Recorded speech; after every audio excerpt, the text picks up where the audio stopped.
to support BIPOC and other marginalized communities. What are your plans for improving racial and social justice? Well, first I want to thank our organizers today, in particular based on that question, for the work that you're doing toward those efforts in particular.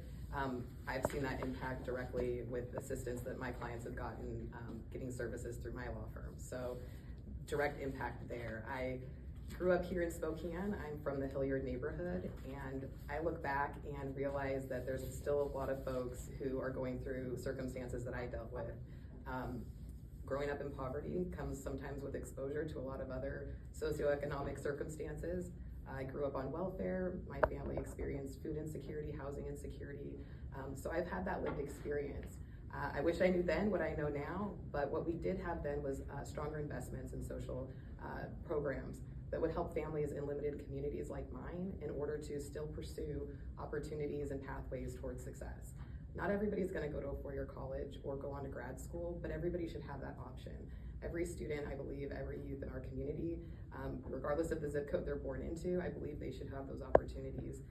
Being that example, as you know, looking back at the girl from Hilliard who's now sitting before you, having accomplished quite a lot. It wasn't an easy journey, but it was definitely worth it.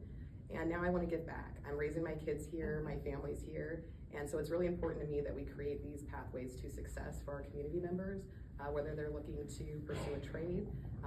A big, strong union support. I've got support and endorsements on the labor side, including and also on the housing side, which is a huge component of how we support our BIPOC communities.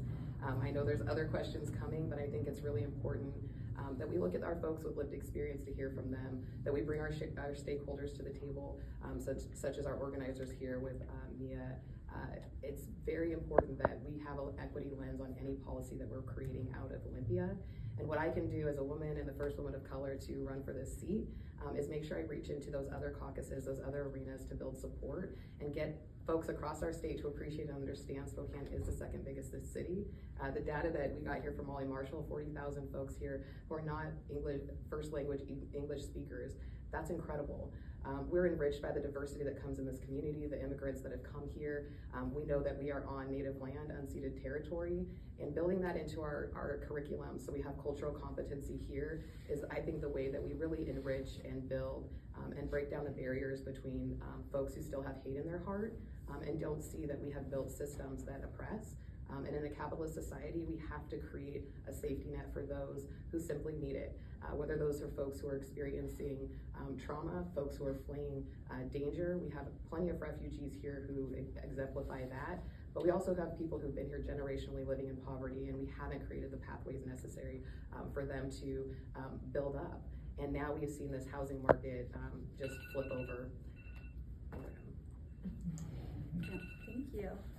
So next,